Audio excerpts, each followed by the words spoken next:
But we are really excited this week. We have our friend of the show for, I think, third time back. Shahid Buttar is on and has a lot to discuss. Should we just bring him on so we can start talking about what's going on in his life and in the world? Absolutely. Welcome, Shahid Buttar, friend of the show. Friend of the show. Currently muted. Muted. Let's Good to be with you guys. Thanks there we go. Sorry. Yeah, we're so happy to have you here. Now, the first two times you had an active candidacy going, right, which was your excuse for not joining in the festivities. I'm wondering what's in your mug today. This is just a cup of tea, but if you want me to spike it, I'm not averse to that. Sure, it's just a cup. This is just a cup of soda water. I just came down off the mountain and it's cold here in Lake Tahoe, so it's as much a self-warming ritual as it is the kicking it with the homies and showing. Nice. All right, yeah. Well, if you want to throw some, I don't know, Jack Daniels or whatever the hell in there, nobody would blame you. But I've never tried Bailey's and chai. Do you think that would go? Is that a thing? Yeah, why not? Like, that actually sounds like right? Okay, I will return. Okay, good. Yeah, look at that. We should all have. By the way. Well, he's off, but he can hear us, I'm assuming. I lived in Tahoe for like 7 years, so if you want any tips on trouble to get into, let me know. Yeah, you were a big casino guy. Wait, I didn't know that. You lived in Tahoe for 7 years, for real? Yeah, and I tell people, they ask me, and I had to rephrase how I said this. I'd say, oh yeah, I used to be a dealer in Tahoe. And then I'd meet that person for the first time, and then I find out like sometimes like a year or two later, like, I thought you were telling me 2 years ago you were a drug dealer. Of course. What did you think? I mean, like, I thought you were the ballsiest sons of a bitch. That's what you're saying, but yeah, I dealt cards. I think one would have to be specific to a casino dealer or a card dealer for that to not. Exactly. And the post Breaking Bad, I think they just ruined it for anybody who works in a casino. Right. Now you have a law case that you are presenting at tomorrow, but not up in Tahoe. You're going back to San Francisco tomorrow. It's the age of the internet, so the hearing is actually via Zoom, which is to say anybody anywhere can listen in and participate. The lawyer who's arguing the case, my counsel, is based in the Bay Area.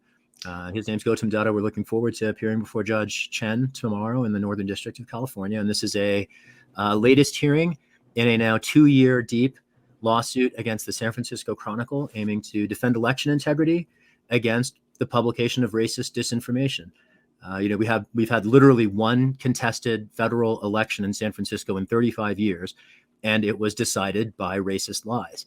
And the role of the Hearst Corporation and the San Francisco Chronicle in legitimating, an entire set of smears that then became sort of the discussion of a campaign in the middle of, the skies were blood red at high noon in September that year. I'm the only candidate to have ever been on the ballot in November from that city supporting climate justice. And it was interesting how nobody seemed to care about facts or reality. To me, it was an early demonstration of how, and I think the COVID era is part of this, the capacity for demagoguery among a populace that prides itself on access to information. Like it really kind of took the wind out of my sails in terms of having any hope for the American people, because the institutional ignorance.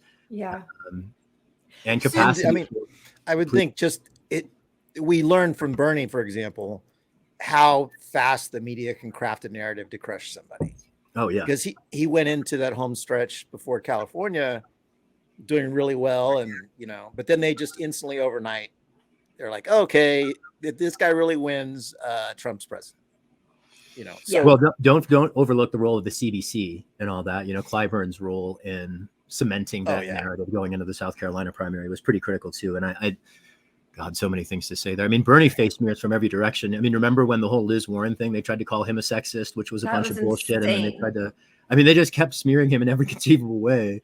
Yeah. And Americans are just a bunch of gullible, ignorant fools, basically. I mean, I know it's always attributed to Hitler. I don't know if it's actually what he said, but if you tell a lie enough, just make sure it's really big and everybody will believe it. Yeah. And the more you just sort of continue saying it, people don't even remember the retraction if there ever is one. But okay. So going back specifically to your case, was there ever a retraction? No. In fact, by none of the papers that publish lies. I mean, one of the protagonists in this entire saga ultimately admitted that they were lying to The Intercept, and yet still none of the papers retracted or even edited any of their stories. The Intercept, interestingly, published 4 different stories over the course of 2 months without identifying any of them as revisions to the previous ones. And by the time they, if we're finally finished, what they basically uncovered is that the whole thing was a hoax. They declined to expose the orchestrators of the hoax, which is an entire series I'm writing now. They include a sitting member of the Board of Supervisors in San Francisco, Dean Preston. They include staffs of elected officials on both sides of the Bay.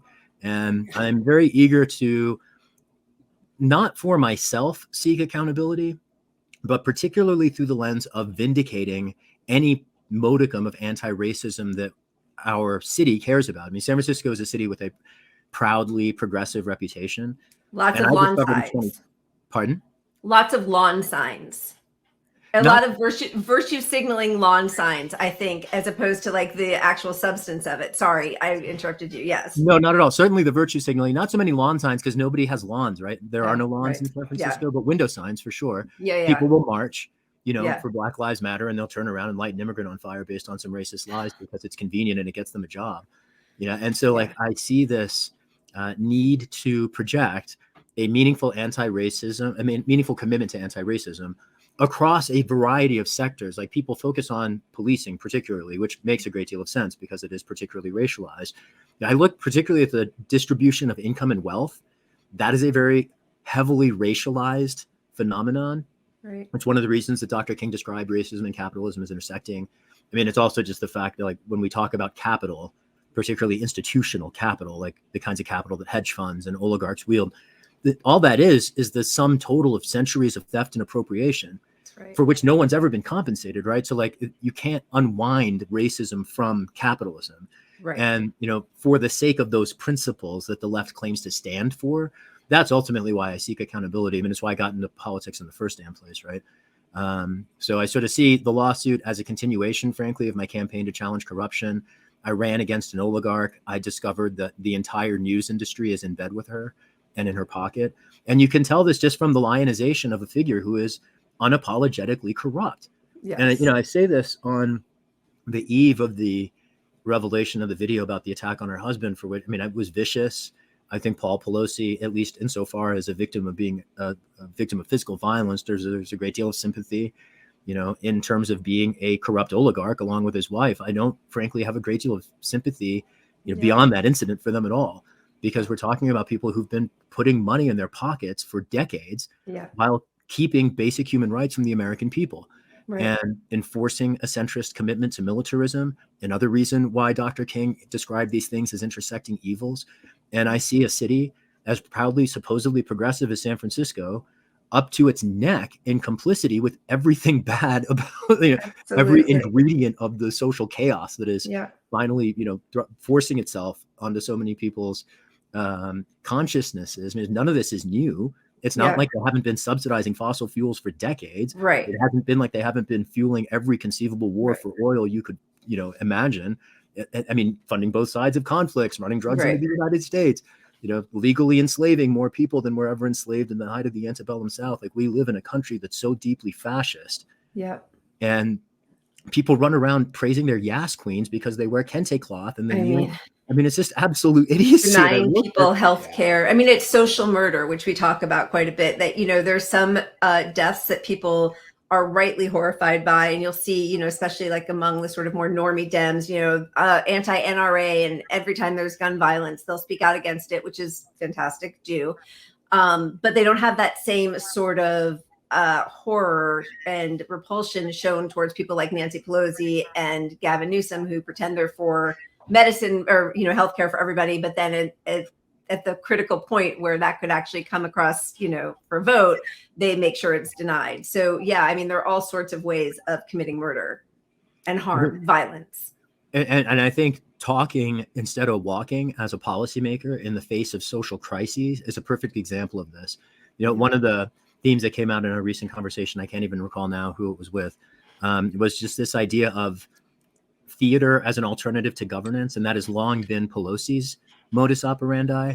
And this was a conversation largely about the squad and, the young progressive members in Congress who people critique for various reasons, who I fear may have learned her method. You know, when I see AOC showing up at the Met Gala in a tax the wrist dress, that's a lot like kneeling in kente cloth. And they do the same things. They project symbolism. They co-opt people. They confuse people. They project ideas about people that are different than the realities of their records. And at the end of the day, you know, I'm a constitutional lawyer. I don't get fooled by like theater. I'm an artist too, right? So like I appreciate theater as much as anyone, Right. but I'm not going to get fooled by it. And I see an entire class of editors and seemingly every journalist in the country so idiotically gullible that they get led around by the nose by a bunch of fascists. Mike Pompeo was out today tweeting something about the Chinese Communist Party making a donation to the University of Pennsylvania. And I was just like, Mike Pompeo, are you kidding me? I know. I mean, the CIA like is the most criminal agency on the planet, and its director is trying to lecture anybody about ethics. I mean, give me a damn break. But I mean, I appreciate your article recently, the ethics, well, it relates to your lawsuit kind of. But the insider trading one. Yeah, I mean, obviously, if we all could have the genius of Pelosi's family to invest in stocks, I wouldn't be living in this shithole apartment. My cat would have its own room and people. My cat would have people. But you got to give it to them in some level. I mean, naming it the Pelosi Act of all things. And we had, what was the acronym? What does it stand for? Does anybody remember? Oh my God, I don't remember what it stands for. But again, it is leaders. I don't remember the OSI. Stocks trading, you know, I don't know. But that's like another like Yaz Queen on the right? Like it was very clever, and that's funny, and it's a great way of, you know, dragging her publicly, but also like they all do it too. And it really does just feel like spiking the ball, and it's red team, blue team. And I think the crux of it that your lawsuit is addressing is that, you know, without the media holding these people to account, it's a complete dereliction of duty, and there isn't democracy because many people don't know. They think that, you know, most Democrats I know really just feel an overall sense of moral rectitude when they vote blue. They voted for the good guy. They feel good about themselves. They'll believe the bullet points that are put out there, you know, of what Biden has accomplished. They wear stickers about it, for God's sake. People are so glibly, smugly self-satisfied. It's imbecilic. And there's no calling to any power to account by the people who that's their whole job ostensibly. And so and even, you know, and sadly, I think we're seeing this happen even in titular left-wing media, where we're seeing sort of people circle the wagons around their favored candidates and not allow any dissension. And there becomes this whole squabble. And instead of, you know, I think it's, if you don't have an ideology separate from what about Trump, then you're lost. But I think that's where most of this country is. I fear that Americans are too stupid for democracy, basically. And I don't mean that as if like the American people are stupid. I mean, our institutions are stupid and they enforce stupidity. When you have newspaper editors who refuse to cover things like, for instance, the bipartisan prosecution of a publisher for publishing military crimes, that's the prosecution of Assange. And they go on and on about retail theft as if that's actually the threat facing our communities or our country or our species. And we're running off a climate cliff. And they're running contrived stories about retail theft and car break-ins. And I'm like, are you kidding me, people? Right. We're subsidizing $20 billion a year of fossil fuel companies right now in 2023, while the Arctic shelves are still shattering and California catches on fire every summer, hopefully no longer with all the snow and rain. But like, you get what I'm saying, right? And editors have nothing better to do than to publish this fluff. And I particularly think, it actually does occasionally keep me up at night, the role of the CIA in the world. And the idea that we live in anything resembling a democracy when the intelligence agency's budget is secret. They may have killed the president 70 years ago. No one knows for sure. They certainly haven't convincingly disproved it, because this is the same agency, mind you, that was, you know, selling weapons to Iran, to run drugs into America, to legally enslave millions of people, most of them black. I mean, the depth of, and then tortured some folks and then hacked Congress to try to hide its criminal trail. Right. And the CIA is not just corrupt. It is criminal. And the complicity of America and allowing that agency to continue to run amok around the world, I think not only makes us too stupid for democracy, it makes us too morally reprehensible to even claim it. And, you know, the idea, for instance, there's this notion, you'll hear it in political science departments, democratic peace theory, as if democracies supposedly embrace peace. And they say this because the United States has supposedly not waged overt imperial wars for territory, while toppling democracies around the world at the drop of a hat to install puppet dictators to then steal the resources. I mean, it's just so economic hitman is our game. That's our entire game. It is. And then they're all employed on CNN and MSNBC as experts. Like, so it's this revolving door of theater. And who has the oversight on the CIA? I mean, Congress, in theory. So if you believe Congress is wholly owned by corporations, corporations run the CIA. I want to make that really tight, a tight syllogism. So there are two committees in the Congress, the House Permanent Select Committee on Intelligence and the Senate Select Committee on Intelligence. They were founded in the wake of the Church and the Pike committees in the 70s, investigating and exposing COINTELPRO. That was when the FBI and CIA and DOD and God knows who else was infiltrating peaceful groups pursuing their constitutionally protected rights, groups that were seeking independence for Puerto Rico, groups that were seeking equal rights for women, groups that were seeking equal rights for Black people, and groups with other objectives, Native American organizations and white supremacists. I mean, literally everybody was getting infiltrated. And this isn't just sending an undercover, officer to sit in a meeting and be quiet. Like this was the FBI literally taking over civil rights organizations by planting people within them who then assumed leadership positions. People entered into marriages and had children based on fraudulent pretenses of their identities. I mean, it's so even bioethically gross. Right. There's no words can suffice to convey the depth of the depravity that our government demonstrated for 50 years before Congress bothered to look.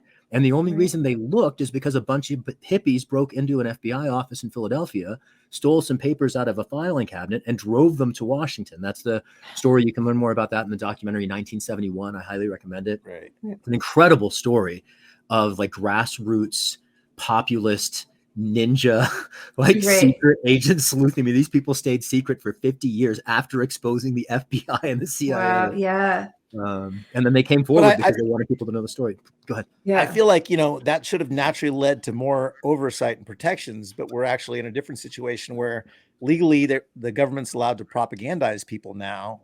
Some of the things that the Clintons undid from the law actually enable it's more likely some of this stuff happens again. Well, I mean, we just saw in that Hamilton 68, right? That was an often sourced, I guess it was like a think tank or a news group that was created by the CIA, FBI, that was disseminating information to support Russiagate. And that's what I think Matt Taibbi just did a whole expose on how this group that was completely contrived, I think it was by the FBI, then made up this, kept targeting Twitter and saying you need to take down these accounts or flag these accounts because they're spreading Russian disinformation. Anyway, it's completely been still legit, right? It's like completely been proven that like they were the ones who created the information, then pointed to that information. I mean, it's sort of like how we got into Iraq, right? Like each lie that then they plant it in the papers and then say, you see, that's what's happening over there. It just continues, and it's a blip like that. I was actually looking because one of the things that we'll be talking about after you leave when we do our silly segments about Joe Biden saying, as a Biden, my word as a Biden, which is just beyond laughable. You had to drop out of 2 presidential campaigns for lying, plagiarism. But that was so, when I looked back at those 5-minute compilation videos from the 80s and the horror of the, like Connie Chung and the people who at that point were our news source, or, anchors of the main news. And the fact that he would plagiarize somebody else's speech was met with such shock and disdain by people in both parties that he had to drop out. And now it just seems so quaint because each day there's another atrocity and it's like, you move on. We just, there's nothing that can shock us anymore. this is all sort of getting back to that theory of the American people being too stupid for democracy. It's like we're literally praising things that we at least had the independence and temerity to recognize as vastly inadequate before. Yeah. I mean, to the extent the standard is now, are they more than a tacky would-be autocrat, Right. who's born with a silver spoon in their mouth? Like that's, it's a pretty low standard. I want to go back to the notion that Pat raised. So there are two critical levers in society to ensure that we, the people, have any insight into what the hell is going on in the world, what our tax dollars are being used for, who's killing who's selling weapons to who. One of them is the press. We've talked about it just now when Lila was talking. Lila. I think that Bailey's went to your head really fast. Yeah, sorry. I apologize. As someone with an unusual name, I know. I believe me. I get no. It's okay. Yes. So as Lila was saying, with the the run up to the war in Iraq, when the generals plant the lie and the editors print them as if there was any credibility in the first damn place, and so we've discussed the locus of sort of blame in the press, and I want to just shift to the congressional oversight piece. So we talked about the Church and Pike committees, the creation of the HPSC and the SCSI in the House and the Senate. Let's just do this Socratically. Take a wild guess. Who led the House Permanent Select Committee on Intelligence before becoming the Speaker of the House?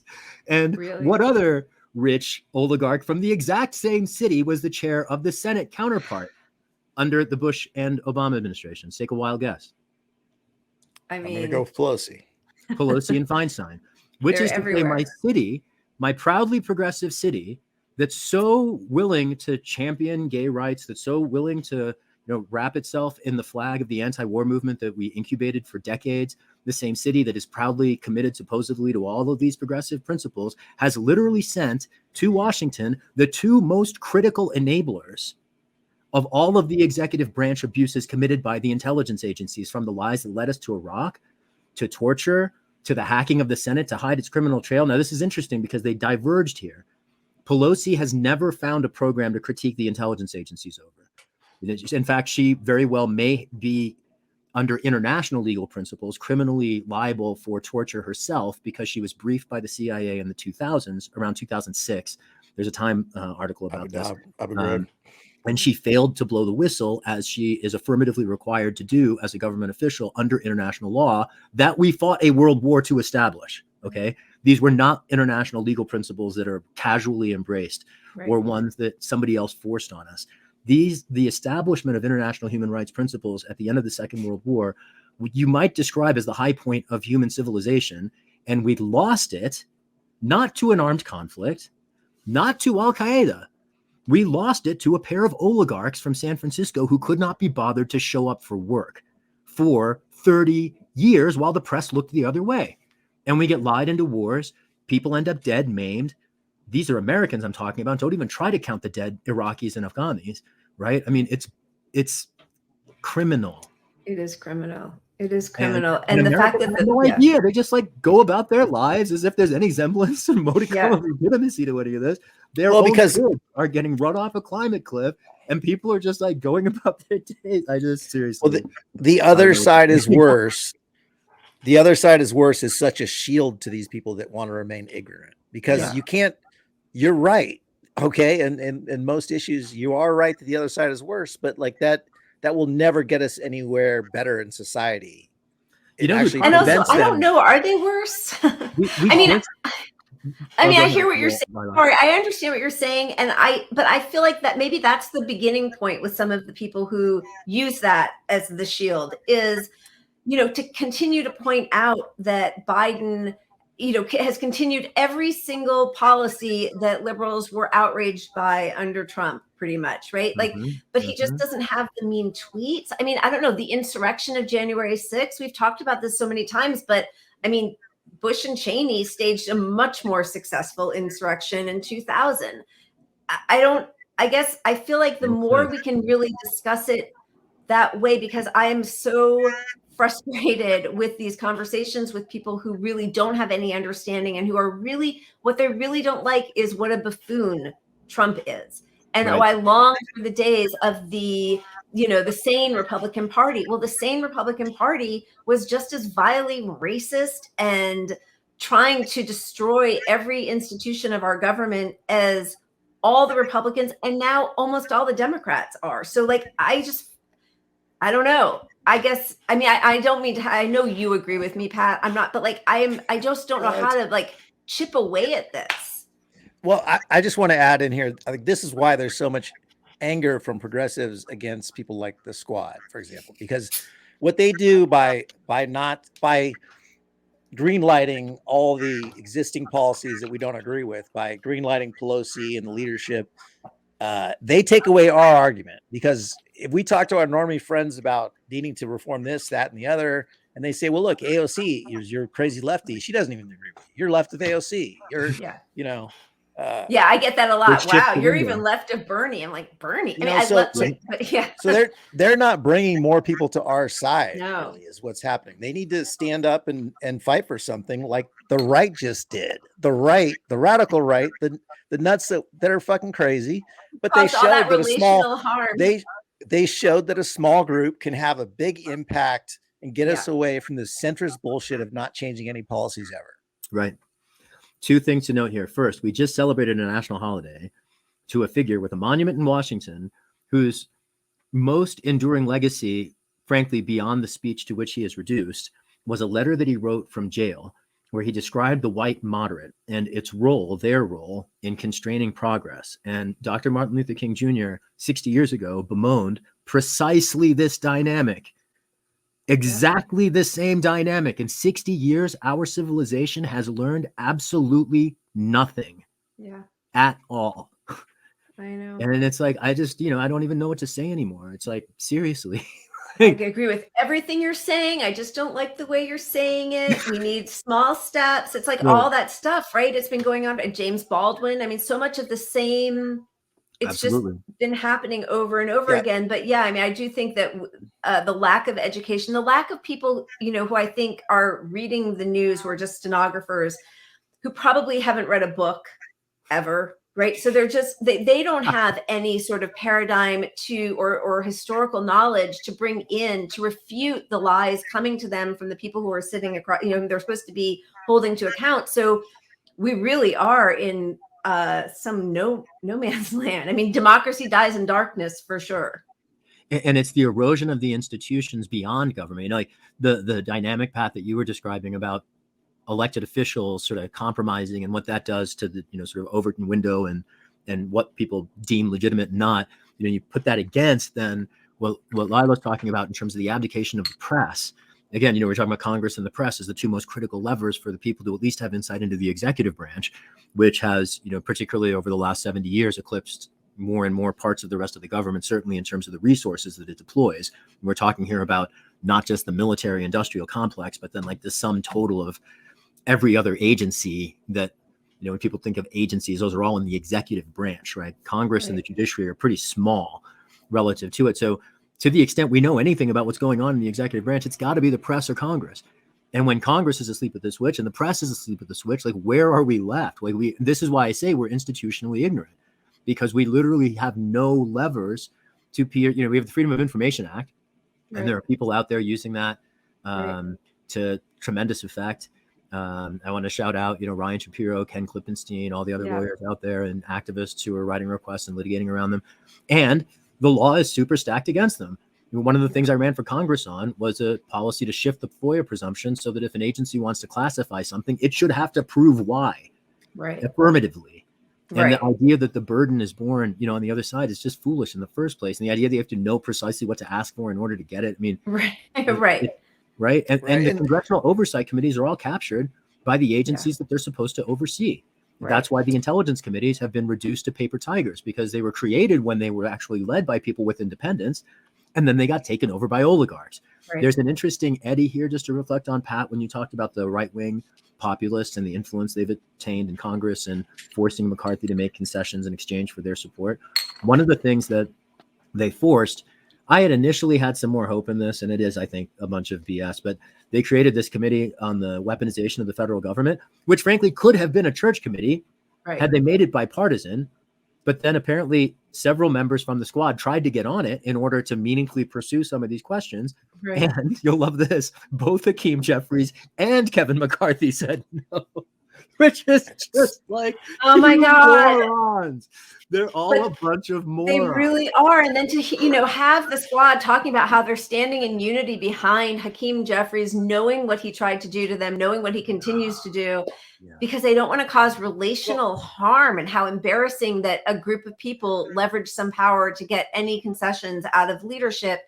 And they scoff at it like that was an embarrassment. I mean, that's what democracy is. I fear they caused harm to themselves because they alienated so many of their own supporters and demonstrated their unwillingness to show up for their own stated principles.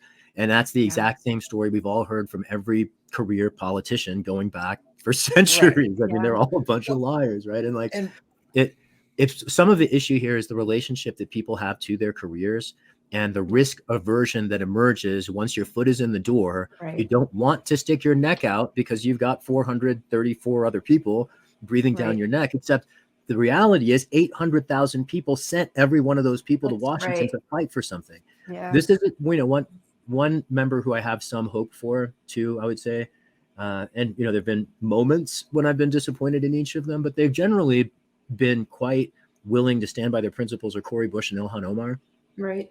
And it makes some sense. Ilhan Omar's a refugee. She gets it. Right. Cori Bush is a nurse in a Black community where people were being preyed on relentlessly by the police department. She gets it. The lived experience of people, especially when people are driven out of grassroots roles into politics. I was an advocate who was driven to politics. I think there's a difference between that and people who pursue politics as a career. And the inability of editors to recognize that, I think, is amazing and preposterous and foolish and God only knows what else. Where I have my biggest issue, let's say the squad is completely powerless and they're doing stuff behind the scenes and pushing, making changes we can't understand because we're not in the know in the back rooms. They have made some big ones. I can speak to that if you need to, And I can give them that. Let's say that. But when you reflect on what you just said about, where our levers of power are, the press is our number one, as a weak citizen without, they need to stand up for us. They need to point out the fallacies in the Democratic Party, blah, blah, blah. So if they're not doing their job, if they're abdicating their duty and the squad is largely powerless, they can become the press. I mean, that is the one thing that they have the power to do. They can draw a big attention of the populace. AOC's cute little TikTok videos cannot just say, oh my God, we need $15 an hour, or oh my God, we need Medicare for all. They can say, Adam Schiff is doing this X, Y, Z, and that's wrong. And, call out people by name, not, but to me, that's the biggest thing they're lacking. They're not putting any spotlight on the Democratic Party. And if you were elected as saying, I'm going to be a one-term senator, I'm going to point out all the things going wrong in Washington, and now you're not doing any of that. You're not bringing the ruckus. I mean, that's the value I think they can have, even if you buy the argument that they have no power. Yeah. And they're not using it. And that, I think, gives away the whole game, right? Because exactly what you're saying. They're not doing it when they actually could be doing something, which is just get on your stupid Instagram, and as you're making your mac and cheese and acting like you're a normal person or eating chips or whatever she does, that, call out the people, call out Mama Bear. And they never do. To say that you don't want to have relational harm with Hakeem Jeffries, who started a super PAC to crush you, that's absurd. And that just belies everything that there is no relationship. The relationship is he's in power and he is surrounded by people in power and they all hate you and they don't want any of the things that you said that you wanted when you ran. When you're a wildly popular politician. So the fact that they're not willing to put that kind of skin in the game or have that relational harm really is incredibly instructive, I think. One way to look at this is, I think, the construction of parties and the way that they do just structurally a disservice to democracy. And this isn't even, something that is particularly new. I mean, the founders were terrified of them.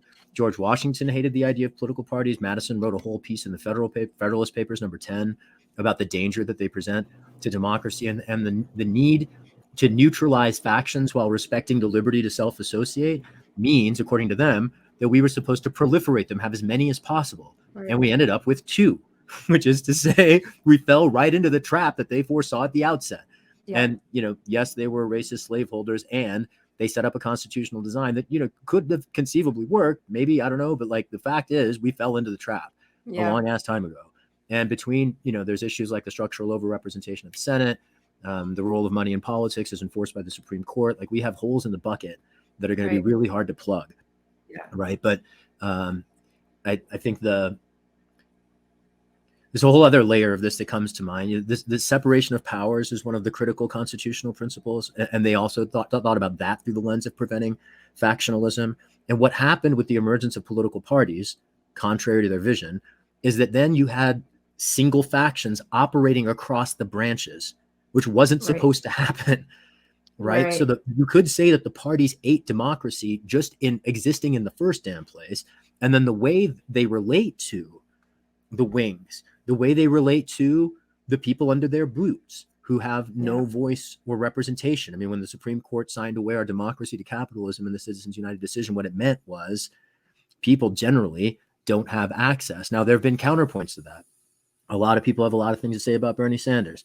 I don't particularly, I have my critiques. I also was very inspired by him. And at the end of the day, if there's anything to take away from his experience, it's that we, the people, can actually mount challenges if we pool our resources and our time behind someone. And I'm very confident that in 2024, Biden is going to face a challenge from the left. And there's only one voice that I've heard with the courage to do it. And on this precise point about willing to risk reputational harm, if we contrast the voices in Congress, in the Progressive Caucus, who, play their game and for in too many ways are deferential to the establishment. If we contrast their voices with some of the other voices on the outside, particularly the only one I've heard about when we challenge Biden to the left from this point, that's Marianne Williamson. I am very eager to see an outside voice act like a bull in the china shop of DC, and someone who's willing to risk some reputational harm. What I see all these people unwilling to if you're unwilling to risk that reputational harm within the Capitol, you're not walking the talk. And I'm very eager to at least get some new talkers in there. So, I am theoretically eager also. I'm not sure if that's my person, but yes, I agree with you. Sorry, Pat, go ahead. Shahid, put your fingers in your ears. Put my fingers in my ears? No. As far as Marianne goes, look, I love the idea that she could be up there challenging Biden on the debate stage. I love that she could do that. My criticism of her is she very often to me comes across as the shitlib friend I can convince I'm right on the issue. And then 5 minutes later, they watch a commercial about, or they hear something Trump said, and then they drop everything. And she has the naivete that scares the shit out of me, because she always falls back to the other side's worst. I mean, look at her positions on Pelosi in many respects are very like, I mean, she just this week she said something about like, say again. No, well, I mean, I mean, I agree. And we don't have to have a discussion specifically about one candidate. I mean, I welcome lots of challengers from the left. I want to see them. I don't know where they are. I agree. They're hiding behind their pillows. They're hiding under their bed sheets. They're hiding behind their careers and their 401ks. They're a bunch of timid talkers.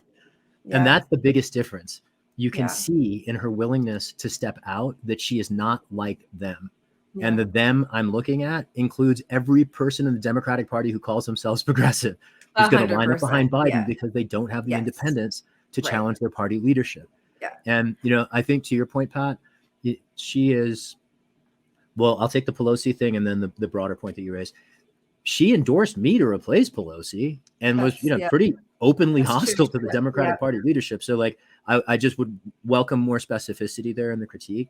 As to the point that you're raising about feeling like she's, like one of our friends that we all have who maybe lack the structural analysis, I'd say a couple things here. One, she's weirdly encyclopedic, especially about history. I learn things every time I talk to her that I did not know, random things, she's just phenomenally well read. Now there's a second piece here. This gets to the locus of experience. If we were to contrast Cori Bush and Ilhan Omar with Marianne Williamson, there's a vast degree of difference there. Okay. And I think to the extent people have concerns about something that you're getting at that I'm struggling to put the words on, I think it is that, she is a a woman of a generation who, has a particularly vocal sensibility that, I think some people associate with folks who are well off. And so that leads them to characterize her in certain ways. That was very diplomatic. Look, right? No, that was really a beautiful way of putting what you just said. Yeah. My concerns are that, like, for example, in the initial debates, she was against Medicare for all the first time around.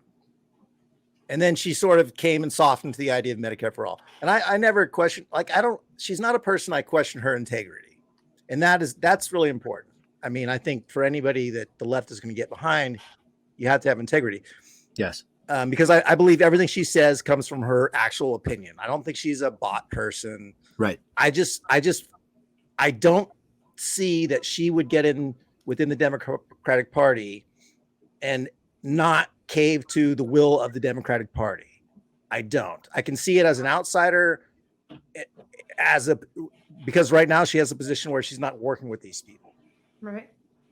I just don't see it. I think she was just having an interview with Jordan Sheridan, and he asked her, this week, we talked about her last week, and then all of a sudden there was a lot of brouhaha because she went on a couple different podcasts and there was drama. And, as Pat, I think, has said so well, that sort of clickbait is not in our DNA, Pat's and mine. Like, we're not trying to demolish a person, we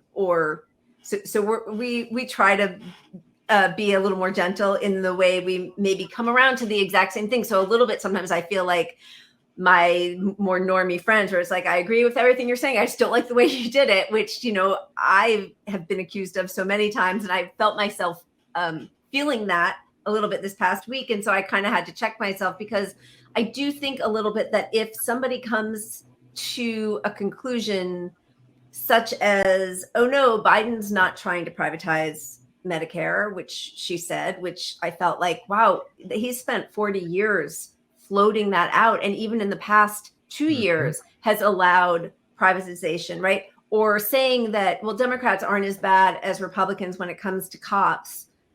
And to me, that's just jaw-droppingly, sorry, but ignorant, right? Like, I think we've doubled the amount of money we're giving to cops under Biden that happened in Trump's last year. Certainly the militarization really started full force under Obama. So I don't know how you could say, Black Lives Matter started under Obama. And I'm not blaming just him, but I'm just saying, I don't think that you could say that there's a real qualitative difference apart from getting in your kente cloth and taking a knee or whatever. But, even that was years late, right? Because 3 years before that, Pelosi was saying, and Ruth Bader Ginsburg, that, Colin Kaepernick was a jerk for kneeling. Right. So, like, the fact that she wrote a memo instructing members of Congress to give Black Lives Matter protesters lip service and to deny them any policy requests. That was a Pelosi memo circa 2016. Go on. Right. Yeah.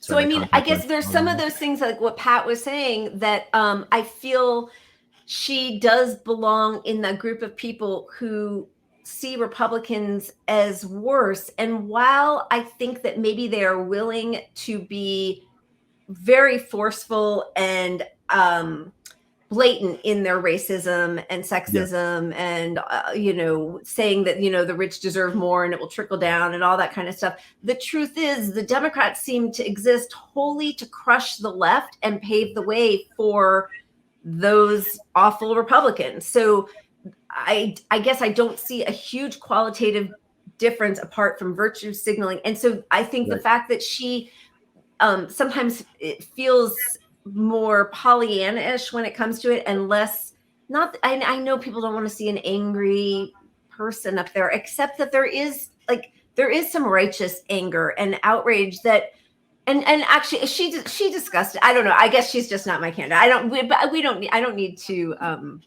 we didn't bring you on to make you have to defend Mary. I'm happy to talk about it though, because I actually feel pretty strongly about this. I see a lot of people talking a lot of trash who don't have another voice. And at the end of the day, unless there are other voices, it's just academic, because if you tear down the one voice with the stones to run against Biden, you're left with Biden. You're right. And I don't see the left really as a particularly critique is important, But at the end of the day, if we are to do anything to Yeah. to bring our principles into realization, we have to build. Yeah. And No, the you're idea right. that she's insufficiently hostile to a Democratic Party when she's actually willing to run against the leadership, That's a good point. you're reducing her to what some conception or impression of rhetoric. Right. Whereas I would just point at the action. You know, Right. the actions speak louder than the words. She's more Right. openly hostile to the Democratic Party than anyone else in the country, because what all anybody else does is talk about it. All the That's a podcasters very who good come at her point. from the left, they're Yeah. not more hostile to the Democratic Party. They just don't have the Right. there's Okay. something that they're not willing to do that she is. That's a And really good point. I appreciate your saying that. You're making me reevaluate a little bit, so I appreciate that. I want to ask. Lila, you're a shit lib. I know I am. I'm vote blue no matter who.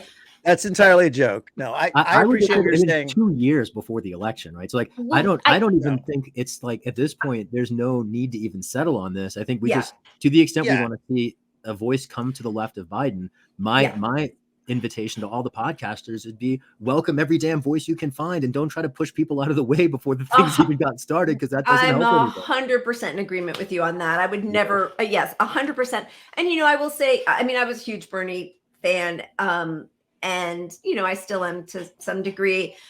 I did like upwards of 20 hours a week of volunteering for him for the better part of a year. I mean, I loved him, but I mean, I think we all did various degrees of that. Yeah. But I know there was a lot of pushback from people who were further left than I was about how he wasn't for reparations, and the way he, didn't have like it was like class reductionist. And I feel like between 2015 and 2019, when he got in again, I think he did hear some of those voices and was open to shifting a bit. And she might also be that. So I don't think, I'm not trying to shut her down on any level, but I think there's probably room for some learning input. Look, and even where I disagree with her and my criticism right now, I will value her if she can get her message, even if it doesn't align with mine, but if her message is in contrast to Biden and points out things that benefit the left, I still see that as a benefit to progressives who don't believe in electoral politics. And that's like, I'm an inside outside strategy guy, leaning way more to outside. Yeah. But I'm not going to take down somebody who's trying the inside strategy, even if I don't think that's where all your efforts should be. Like, somebody's efforts should be there. And if hers are there, that's great. That helps us all. But I still have my criticisms. There's a couple of things to note here too. One of them, I've heard podcasters, some, whom I particularly respect, characterize, this idea of somebody running as demanding resources from a limited pool. And it's just like, it's not the right lens to look at it through, because it's not as if the left is in any way standing around to invest in anything. It's not as if we don't have a presidential candidate running against Biden, it's not as if mutual aid efforts suddenly get a huge influx of resources. Yeah. It doesn't work like that. So it's silly to juxtapose or to contrast potential, pathways that resources might take as if they actually compete with one another. There's a whole other piece here. I want to go back. Lila, a few minutes ago, you mentioned Bernie's stance on reparations as an object of some disappointment to some people. And Pat, a few minutes before, you talked about Marianne's integrity as a thing that you recognize. I just want to tie those two pieces together. Another thing in her that I recognize beyond, being an outsider of the political system, in just the same way that Americans have preferred in every presidential election going back to 1992, but she's also her humanity as a value that she places above things like empire building is something that I feel particularly compelled by. And reparations, I think, is an example of that. It is her humanity and her empathy that I think drove her to embrace reparations before anybody else, before any Democrats did, and I think she might even describe herself as a Democrat enough to be on the debate stage, but not a Democrat enough to fall in line behind any of those clowns in Washington. And, in my mind, anybody who's willing to fight any of those clowns in Washington, I am down for it. Yeah. I mean, we don't have the luxury on the left of being terribly choosy. Now, if Kashar Sawant was going to run for the presidency, hell yeah, I am here for that. In a second. I know. But to Pat's point, her analysis, I think very thoughtfully, is very inside, outside, leaning heavily toward the outside. And I think the thing she would say is there's the American people aren't here for it yet. Right. And so that's why it falls on us to be building that, but we don't build that by tearing down voices that are willing to give voice to our concern on the national stage. That's just, I agree. It's like I really do agree. And I also think that just her putting her hat in the ring opens a space maybe for somebody else to gain a little bit of gumption and also do that. So which would be great for the left, because then you have discursive tension that places Biden in the position of being the outlier. Exactly. Right. Like, it would be great if we had a multiple field, a crowded field of candidates willing to challenge. They would welcome that too. Yeah, they would have to run a few more centrists so they could have people on stage agreeing with Biden. But that's it. I don't think they could that would be pull great. off. How could they pull that off? I mean, they kind of did it last time when they had Klobuchar and Buttigieg. And Harris, but then they'd have to be challenging him, even to be there. So then they're not going to do that. Yeah, no, I mean, that is, I agree, so, and gosh, we've kept you 23 minutes longer than we said we would. So we're going to let you go. But I do just think, that dirty break. My drink too, so that might be well. Okay. It's a good, yeah. The Bailey's dirty break idea. I'm all about it. It would Bailey's and chai. Yeah. Okay, I think we'll call it the Shahid. That could be your new drink. The Shahid. Mortified, but yeah. Yeah, the chai hid. That's good. Pat with the puns, punny Pat. I'm going to suggest Shahid, you always make me think about things. And first of all, you're just, the way you speak and your knowledge, the breadth of your knowledge is so inspiring for me. And I really appreciate that you made me change my mind a little bit today about Marianne Williamson. So thank you for being willing to engage in that conversation. I appreciate that a lot. You're very kind. I always glad to share ideas and thoughts. I'm grateful for the chance to rejoin you guys and drink with you finally. Thank you. Yeah, I know. We'll have to do it again. Hey, and good luck tomorrow. We put we're gonna follow the link for sure. Yeah. I'll definitely follow it. The hearing's at 1:30 p.m. Pacific time, and anybody's welcome to join via Zoom, and if only to be present and bear witness as we try to hold the press accountable. I'd welcome all your listeners to join us. Well, thank you. Good luck, and we can't wait to hear all about it. Right on. Love seeing you. Take care. Appreciate it. Cheers. Thanks, Shad. Bye.